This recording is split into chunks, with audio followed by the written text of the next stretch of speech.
Good morning, 8th class.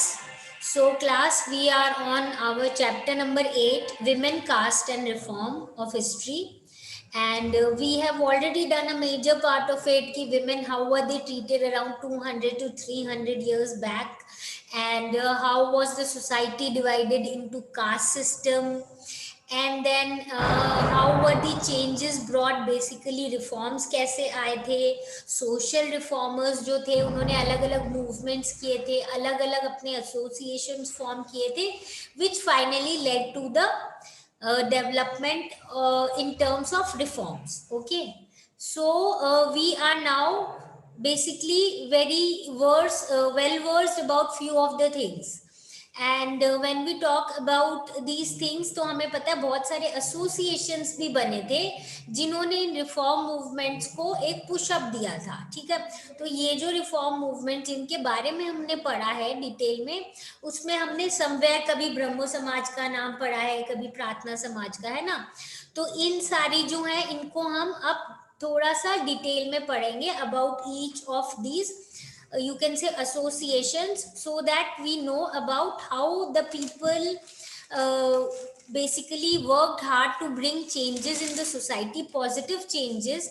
और इसके लिए किस ग्रुप ने किस बेसिक जो प्रॉब्लम है उसको लेके डील किया. भाई किसने विमेन से रिलेटेड प्रॉब्लम में ज्यादा डील किया, या फिर किसने डील किया in terms of you can say caste system, and then what else was being done basically regarding the other things. जैसे जैसे हमने कास्ट सिस्टम का देख ही लिया है, हमने विमेन से रिलेटेड भाई किसने एजुकेशन के लिए किया, किसने बाकी चीज़ों के लिए किया, और ओवरऑल जितने भी चेंजेस आए थे सोसाइटी में, रिफॉर्म चेंजेस, वो एसोसिएशंस ने कैसे किए थे. That is what we will be doing in today's class. Okay, so we are on the topic organizing for reform, and in this, as I said, we will be studying about different association. कौन उस association को किसने basically start किया था और उनकी basic क्या ideology थी, या किस चीज को रिफॉर्म करने के लिए इन्होंने फाइट की थी. That is what we will be doing in today's class.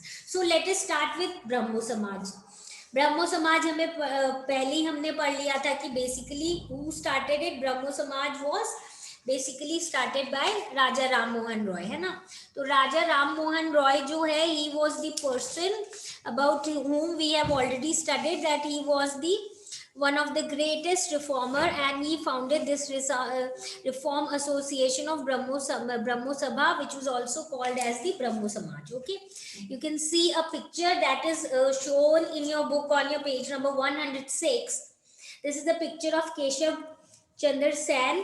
He was one of the leaders of Brahmo Samaj. Now Brahmo Samaj जो है, वैसे तो हमने पहले भी पढ़ लिया कि उन्होंने विमेन से रिलेटेड बहुत सारी चेंजेस असली में कोशिश की थी लाने की. But then let us now move on to rest. और इन्होंने क्या किया, जो ब्रह्मो समाज है, it was formed in 1830. okay, so just remember the dates. When was it formed? It was formed in 1830. and basically if we then move on to more specific कि किस field में इन्होंने काम किया था, they basically prohibited all forms of idolatry. इसका क्या मतलब होता है, आइडल का क्या मतलब होता है, मूर्ति पूजा जो होती है. ठीक है, और sacrifice. If you know that people believe कि अगर हम कुछ एनिमल्स का सैक्रिफाइस करेंगे या कुछ ऐसा सैक्रिफाइस करेंगे तो क्या होगा, जो हमारी विशेज है वो फुलफिल हो जाएगी. So they basically it was formed in 1830. They prohibited all forms of idolatry and sacrifice. Okay, and basically believed in Upanishads. They believed in Upanishads, and they said they actually told their members not to basically criticize the religious practices. That means ये जो 2-3 चीजें इनको लग रहा था religion में खराब है वो तो ठीक है, बट इसके अलावा जो बाकी रिलीजियस प्रैक्टिसेस है उनको क्रिटिसाइज मत करो. Okay, it critically Drew upon the ideals of religion, specially of Hinduism and Christianity, looking at there negative and the positive dimensions. यानी ये जो है, ये क्या कर रहे थे, रिलीजन के पॉजिटिव और नेगेटिव डायमेंशन जो है दोनों को देख रहे थे. So this is about Brahmo Samaj, that they were basically not only kind of taking out negative and positive dimensions of Hinduism but also Christianity. कि ये negative चीजें हैं, इसको हमें reform करना चाहिए, जो positive चीजें हैं वो positive चीजें हैं. They should obviously remain in the religion. Okay. Now we move on to the second one. जो second है अपने वो है Derozio, and basically the association started by Derozio was Young Bengal. Okay, now Henry Louis Vivian Derozio was a teacher at the Hindu College in Calcutta in 1820s. He promoted radical ideas and encouraged his pupils मतलब उनके जो disciples थे, जो students थे basically, ठीक है, to question all the authority. यानी ये बोल रहे थे, he used to say and encourage the students that you need to ask कि जो problems हैं, या whenever you find that certain things, especially जो authority में है, जो ब्राह्मण या ऐसे कोई लोग हैं, तो you need to ask them, you need to question them that why is it so, why is it that. तो रेडिकल आइडियाज मतलब वो बोल रहे थे कि you can straight forward, you should always ask questions. Okay, and then basically his association, as we know, young Bengal, he started a kind of movement which was referred as Young Bengal movement, in which his students attacked the tradition and the customs which they thought were not good, and then they basically demanded education for women, campaign for freedom of thought and expression. यानी ये क्या बोल रहे थे कि कुछ ऐसे tradition और हमारे कस्टम्स हैं जो सही नहीं है, जैसे कि विमेन को एजुकेशन अलाउड नहीं है, so they wanted women should be allowed to get educated actually. And then इसके अलावा इन्होंने कैंपेन किया that we the people are not allowed to freely express ourselves, we don't have the freedom of expression, so we should have the freedom of expression. ना मतलब ऐसा नहीं कि हमने अगर कुछ ऐसा बोल दिया और किसी एक सेक्शन को बुरा लग गया then the person has to face bad consequences, ऐसा नहीं होना चाहिए. People should be free to think and free to express their opinions. Okay, so this was about Derozio and this was about the Young Bengal movement. So now we move on to the next one. जो next है अपने वो basically we are talking about Ramakrishna Mission and Swami Vivekanand. Now this basically ये जो Ramakrishna Mission है, it was named after Ramakrishna Paramahamsa. और ये रामकृष्ण परमहंसा कौन थे? ये स्वामी विवेकानंद के गुरु थे. सो बेसिकली रामकृष्ण परमहंसा के नाम पे द रामकृष्ण मिशन रखा गया, और किया किसने था? Basically Vivekananda, Swami Vivekananda Guru. Okay, so now we know that Ramakrishna Mission somewhere stressed the ideal of salvation through social service and selfless action. That means, what do we mean by this? That he always said that person should be actually doing things for the society. यानी क्या करना चाहिए? अपने को society के लिए काम करना है, ठीक है, और हमें क्या करना है? हमें सोशल सर्विस करनी है, हमें ऐसे काम करने हैं जिसमें हमारा खुद का सेल्फिश कोई मोटिव ना हो, सेल्फलेस हो, लोगों के लिए काम करना. और ऐसे ही हम साल्वेशन अपने को मिलेगी. साल्वेशन मतलब मुक्ति मिलेगी. Basically we will be somebody and somewhere he said that this is actually the aim of life, that doing work for the people and doing selfless actions. ठीक है. नाउ अब थोड़ा सा स्वामी विवेकानंद के बारे में पढ़ लेते हैं. तो हमें ये पता चल गया अभी तक कि जो रामकृष्ण मिशन है ये स्वामी विवेकानंद इसमें मेन थे और स्टार्ट किया था उन्होंने अपने गुरु के नाम पे, रामकृष्ण परमहंसा के नाम पे, जिसमें ये यही बोल रहे थे कि हमें दूसरों के लिए काम करना चाहिए, सेल्फलेस एक्शन करना चाहिए. ठीक है. नाउ जो स्वामी विवेकानंद है, इस time period is basically 1863 to 1902. His original name was Narendra Nath Datta. ठीक है. तो ओरिजिनल नाम क्या था इनका? नरेंद्र नाथ दत्ता. नाउ इन्होंने क्या की? इन्होंने कंबाइन की the teachings of Shri Ramakrishna with his well-founded modern outlook and spread them all over the world. He was greatly known all over the world. We'll study about that. But इन्होंने क्या किया था, इन्होंने दो टीचिंग्स को साथ में ऐड कर लिया था। क्या? एक तो जो रामकृष्ण परमहंसा ने इनको बताया था, जो उनकी सिंपल टीचिंग्स थी, उसको उन्होंने मॉडर्न आउटलुक के साथ ऐड कर दिया, ठीक है। यानी जो मॉडर्न थ्योरीज है, जो बेसिकली रिलेटिंग टू इक्वालिटी और मॉडर्न थॉट प्रोसेस जो है उस टाइप से रिलेटेड, और कैसे अच्छा काम करना चाहिए, सेल्फलेस एक्शन, इन सब चीजों पे फोकस करके इन्होंने सिंपल टीचिंग जो श्री रामकृष्ण की थी उसको मॉडर्न आउटलुक दे दिया, और फिर उन्होंने उसको सिर्फ इंडिया तक नहीं रखा, he spread it all over the world. एक बार क्या हुआ था, basically after hearing him in the world parliament of religions at Chicago in 1893, तो क्या हुआ, शिकागो में 1893 में एक मीटिंग पूरी एसोसिएशन जैसे स्टार्ट हुई थी, और ये जो मीटिंग है ये क्या थी, ये ऐसी थी जिसमें समवेयर जो वर्ल्ड पार्लियामेंट और उससे रिलेटेड जितने भी रिलीजन्स हैं वो आए थे, और सब अपने अपने रिलीजन से रिलेटेड कुछ कुछ चीजें बोल रहे थे। तो यहाँ पे क्या हुआ, then he was the person who actually went there and he gave a speech and it was so good। Basically you can say कि इतनी अच्छी तरीके से उन्होंने एक्सप्रेस किया था कि जो न्यूयॉर्क हेराल्ड है उन्होंने ये रिपोर्ट किया कि we feel how foolish it is to send missionaries to these learned nation. Understand, हमेशा से ब्रिटिश और ये जो यूरोपियंस और बाहर की कंट्रीज वाले लोग क्या बोलते थे, ये हमेशा से ये बोलते थे कि हम इंडिया में इसीलिए आए हैं लोगों को, इंडिया के लोगों को सिविलाइज करने, या फिर हमने मिशनरीज को क्यों भेजा है इंडिया में, क्योंकि इंडिया के लोग जो है उनको जरूरत है थोड़ा सा डेवलप होने की, ठीक है। तो अब ये बोल रहे हैं, विवेकानंद की लेक्चर सुन के ये बोल रहे हैं कि अब लग रहा है ये अपने लोगों की कितनी गलत बात है कि हम लोग उधर मिशनरीज भेज रहे हैं एक ऐसी कंट्री में जहां पे इतने लर्नेड और इतने इंटेलिजेंट लोग रहते हैं। So you understand, he was so good at his work and the way he used to deliver things, जो क्लियरली एक्सप्रेस करते थे और बहुत इंटेलेक्चुअली ये चीजों को रिप्रेजेंट करते थे, जैसे बोलते थे। जो इनकी थॉट प्रोसेस थी वो पूरी की पूरी ऐसी थी कि he was known all over the world for his work, ठीक है।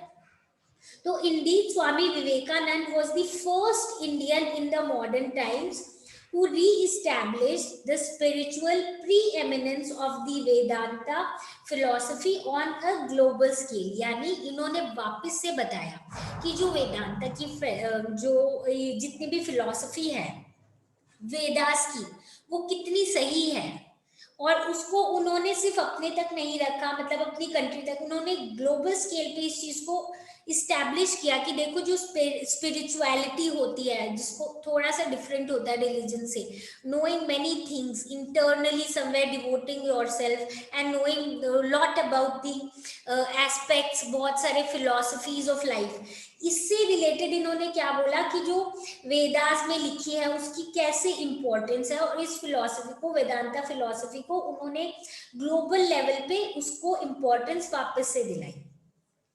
But his mission was not simply to talk about religion। सिर्फ रिलीजन के बारे में नहीं बोलते थे। He was extremely pained at the poverty and the misery of the common man। पर उनको बहुत बुरा लगता था, बेसिकली पॉवर्टी यानी क्या होती है, गरीबी, पॉवर्टी और मिजरी ऑफ द पीपल, लोग जो इतने प्रॉब्लम में हैं उससे। He believed that any reform could become successful only by uplifting the condition of the masses। यानी वो ये स्ट्रांगली बोलते थे कि कोई भी रिफॉर्म, कोई भी आप जो रिफॉर्म लाना चाहते हो सोसाइटी में, जो भी आप अच्छा करना चाहते हो, वो सक्सेसफुल तभी होगा अगर आप सोसाइटी में, क्या होगा, जो सोसाइटी के बेसिकली ज्यादातर लोग जो हैं उनका जब भला हो, तभी हम बोल सकते हैं कि कोई रिफॉर्म जो है वो सक्सेसफुल हुआ। अदरवाइज हम ये बोलना गलत है कि कोई भी रिफॉर्म सक्सेसफुल हुआ है। दैट मीन्स अगर हम क्लियर टर्म्स में समझे, आप कोई भी ऐसा रिफॉर्म कर रहे हो जिससे पूरी की पूरी सोसाइटी या मासेस, मतलब लार्ज नंबर ऑफ पीपल की लाइफ में कुछ इंप्रूवमेंट आए, तभी वो रिफॉर्म क्या होगा, सक्सेसफुल होगा। Okay, Thus, basically, his call to the people of India was to rise above the narrow confines of their religion of the kitchen and come together in the service of the nation. तो ये यही बोल रहे हैं कि अब ये यही लोगों को बोलते थे कि ये जो हम छोटी मोटी बातों में या रिलीजन में जैसे कंस्ट्रेंट रहते हैं और इन सारी चीजों में ही अपना मतलब नैरो पर्सपेक्टिव है, नैरो सोच है, इसको चेंज करो और हमारा मेन काम क्या होना चाहिए कि हम पूरी नेशन को सर्व कर रहे हैं। जो इनका पहली चीज थी कि हमें सेल्फलेस क्या करना है, सेल्फलेस काम करना है, सोसाइटी के लिए करना है। तो एक छोटे से अपने मतलब रिलीजन ऑफ द किचन का मतलब है एक अपने छोटे से एरिया में जो छोटी सी सोच या हमारे लिए जो कुछ छोटी ही चीजें इंपॉर्टेंट है उनसे निकल के हमें बाहर की तरफ देख के ये देखना चाहिए कि हम पूरी सोसाइटी के लिए क्या अच्छा कर रहे हैं। तो इसीलिए उनके हिसाब से नेशनलिज्म क्या है, एक नैरो वे में नहीं सोचना चाहिए हमें। नेशनलिज्म को एक छोटा, एक बहुत लिमिटेड चीज नहीं सोचनी चाहिए, ठीक है। सो उन्होंने ये बोला एक बहुत ब्रॉड चीज है नेशनलिज्म को, एक बड़े टर्म में हमें ये सोचना चाहिए।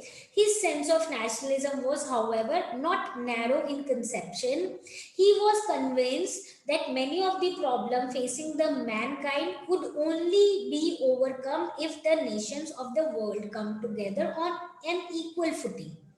उनके हिसाब से वर्ल्ड में जितने भी लोगों के पास जो भी प्रॉब्लम है ना वो कब सॉल्व होगी, एंड टोटल वर्ल्ड में जब वो इक्वल फुटिंग में आएगी। इक्वल फुटिंग का क्या मतलब है, यहाँ पे इक्वल फुटिंग का मतलब है कि सब लोग बराबर होंगे और वो सारी की सारी countries, okay, all the Nations of the world on equal footing, okay. Therefore his exhortation to the youth was to unite on the basis of common spiritual heritage. In the exhortation, he became truly the symbol of new spirit and a source of strength for the future. तो ये जो जिस तरीके से ये अपना express कर रहे थे, जो इनका बोलने का तरीका था, जो इनका मेन कॉल था यूथ को, वो क्या था कि हम सबको कॉमन स्पिरिचुअल हेरिटेज के हिसाब से सबको एक हो जाना चाहिए, सबको हमको सेम हो जाना चाहिए और यही हमारी न्यू स्पिरिट है, यही क्या होगा फ्यूचर के लिए स्ट्रेंथ होगा। यानी we if we all come together, specially youth को इन्होंने बोला था all of us should come together on the basis of common spiritual heritage. हमारा स्पिरिचुअल हेरिटेज सेम है, हमें सबको साथ आना चाहिए और यही क्या है, this is the symbol of new spirit, okay, and this is only the source of strength of our future. Now we move on to the next one as well. जो next है अपना, that is our प्रार्थना समाज। जो प्रार्थना समाज है, it was established in 1867 at Bombay. प्रार्थना समाज sought to remove caste restrictions, abolish child marriage, encourage education of women, and end the ban on widow remarriage. Its religious meetings drew upon Hindu, Buddhist and Christian text, ठीक है। तो इसका क्या मतलब है, ये ऐसे थे ओवरऑल हम देखेंगे बहुत सारी चीजों के बारे में बात कर रहे थे कि जो कास्ट रिस्ट्रिक्शंस है भाई, जो सो कॉल्ड अनटचेबल्स हैं या जो शूद्रास हैं उनको टेम्पल में जाना अलाउड नहीं है, उनको ये करना अलाउड नहीं है, एजुकेशन नहीं है, तो कास्ट रिस्ट्रिक्शन जो है उनको हटाया जाना चाहिए। चाइल्ड मैरिज जो है उसको हटाना चाहिए, एजुकेशन ऑफ विमेन को प्रमोट करना चाहिए, जो विडो रीमैरिज नहीं हो सकती थी जो उस पर बैन था उसको हटाओ, मतलब विडो रीमैरिज अलाउड होनी चाहिए, ठीक है। और जो इनकी मीटिंग्स होती थी ना उसमें ऐसा नहीं कि एक ही रिलीजन के लोग आते थे, उसमें आते थे हिंदूज भी आते थे, उसमें बुद्धिस्ट भी आते थे, उसमें क्रिश्चियंस भी आते थे उसमें, ठीक है। तो हिंदू, बुद्धिस्ट और क्रिश्चियन सारे के सारे जो हैं वो आते थे basically in the meetings of प्रार्थना समाज, ठीक है। तो अब हम वेद समाज भी कर लेते हैं। नाउ दिस समाज was basically established in Madras that is, आज वी नो, जो पहले हम जिसको एरिया को मद्रास बोलते थे, आज उसको क्या बोलते हैं, चेन्नई। ठीक है, चेन्नई, चेन्नई में 1864 में इस्टेब्लिश हुआ था। जो वेदा समाज था ये ब्रह्मो समाज से इंस्पायर्ड था। इन्होंने भी यही बोला था कि हमें क्या करना है, कास्ट डिस्टिंक्शन हटानी है, हमें विडो री मैरिज प्रमोट करनी है, और हमें विमेन्स एजुकेशन को भी प्रमोट करना है। ठीक है, and its members all of them also believed in god, but they condemned, यानी condemn मतलब एक तरीके से बोलते थे ये चीजें नहीं होनी चाहिए, क्या, जो सुपरस्टिशंस हैं, जो रिचुअल्स हैं ऑर्थोडॉक्स हिंदुइज्म के, जो मतलब कुछ ऐसी चीजें हैं जो हम अगर ध्यान से देखें तो हम यही बोलेंगे कि वो सही नहीं है। ठीक है, सो बेसिकली वो क्या बोल रहे थे, कास्ट सिस्टम जो है, कास्ट डिस्टिंक्शंस है उनको हटाओ, विडो री मैरिज को प्रमोट करो, विमेन एजुकेशन को भी, और गॉड में बिलीव करो, पर जो कुछ सुपरस्टिशंस है बिना लॉजिक की, कुछ ऐसी बातें हैं जो हमारी सोसाइटी के हिसाब से सही नहीं है, सुपरस्टिशंस और रिचुअल्स ऑर्थोडॉक्स हिंदुइज्म की, उसको हमें क्या कर देना चाहिए, उसको हमें हटा देना चाहिए। ठीक है, so this is what they said about the Ved Samaj. अब let us, then we are left with the Aligarh movement and the Singh Sabha movement. Okay, so these two, that is Aligarh movement or Singh Sabha movement, these we will see are basically little bit different from the earlier ones. कैसे, just basically जो Aligarh movement है उसमें हम देखेंगे कि this is regarding the Muslims और उनके educational reform से रिलेटेड है। Then we will study about the Singh Sabha movement, and last में we will be doing basically about this black slaves and white planters के बारे में पढ़ेंगे, and with this we'll be able to understand things more clearly. Okay, so this Aligarh movement and the Singh Sabha movement we'll be doing in our next class. Okay, this one, and then the black slaves and white planters as well. Okay, today we will quickly just move back to the, we'll revise because itne sare movements hai na, and you need to learn them all. सो ब्रह्मो समाज 1830 में form हुआ था, idols worship के against थे, sacrifice के against थे, और basically वो पॉजिटिव नेगेटिव चीजें दोनों देखते थे। जो डिरोजियो थे उन्होंने अपने स्टूडेंट्स को बोला था क्वेश्चन करना चाहिए हमें, जो ट्रेडिशन और कस्टम जो सही नहीं है, जैसे विमेन एजुकेशन अलाउड नहीं है, और फ्रीडम ऑफ थॉट और एक्सप्रेशन होना चाहिए। रामकृष्ण मिशन जो है वो स्वामी विवेकानंद के अंडर था, उन्होंने अपने गुरु के नाम पे स्टार्ट किया था जिनका नाम था रामकृष्ण परमहंसा। इन्होंने उनकी सिंपल टीचिंग्स को मॉडर्न आउटलुक दिया, इंटरनेशनल लेवल पे इंडिया को प्रूव किया कि इंडिया के लोग कितने इंटेलेक्चुअल हैं, इंटेलिजेंट हैं, कि वो लोग भी मान गए थे। उसके बाद स्वामी विवेकानंद जो हैं उन्होंने अपने वेदांता फिलॉसफी को भी वर्ल्ड ओवर एक बहुत इंपॉर्टेंस दिलाया, और बेसिकली ये यही बोल रहे थे अपने को सबको साथ आना चाहिए, मास एक तरीके से वेलफेयर करना चाहिए, सेल्फलेस काम करना चाहिए, कॉमन स्पिरिचुअल हेरिटेज के अंदर एक साथ आना चाहिए, और यही अपनी न्यू स्पिरिट होगी and source of strength for future. प्रार्थना समाज 1867 में हुआ था स्टार्ट, और ये बोल रहे थे कास्ट रिस्ट्रिक्शन हटाओ, चाइल्ड मैरिज हटाओ, एजुकेशन ऑफ विमेन पे फोकस करो, और विडो री मैरिज को भी प्रमोट करो। और इनके रिलीजियस मीटिंग में बेसिकली इनकी मीटिंग्स में हिंदू, बुद्धिस्ट और क्रिश्चियन टेक्स्ट जो है उससे रिलेटेड ये लोग क्या करते थे, डिस्कस करते थे। Okay, so I will want to add here कि जब हम बोल रहे थे रिलीजन से रिलेटेड, बेसिकली यहाँ पे डिस्कस क्या क्या होता था, हिंदू, बुद्धिस्ट और क्रिश्चियन टेक्स्ट तीनों क्या होती थी, इसमें डिस्कस होती थी। उसके बाद वेदा समाज जो है मद्रास में हुआ था 1864 में, ब्रह्मो समाज से इंस्पायर थे, वो भी कास्ट डिस्टिंक्शन और विडो, कास्ट डिस्टिंक्शन के अगेंस्ट थे, प्रमोट करना चाहते थे विडो री मैरिज और विमेन्स एजुकेशन।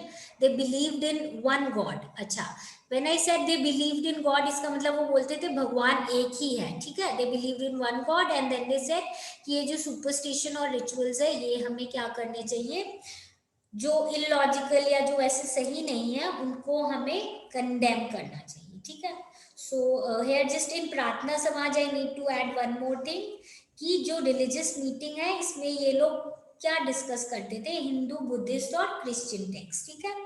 और वेदा समाज में ब्रह्मो समाज से एसोसिएटेड थे, इंस्पायर्ड थे, वन गॉड में बिलीव करते थे और चाहते थे रिफॉर्म आए, और जो खराब चीजें हैं सो कॉल्ड मतलब सोसाइटी के लिए, उनको हमें क्या कर देना चाहिए, हटा देना चाहिए। Okay, so with this we wind up today's class. Tomorrow we'll be doing the Aligarh movement and the Singh Sabha movement, and then we will do black slaves and white planters, and then we'll be able to finish our chapter. Okay, so with this I end today's meeting. If you have any doubt relating to the topic that we have covered, come back with your problems and your problems will be solved. So now see you all in the next class.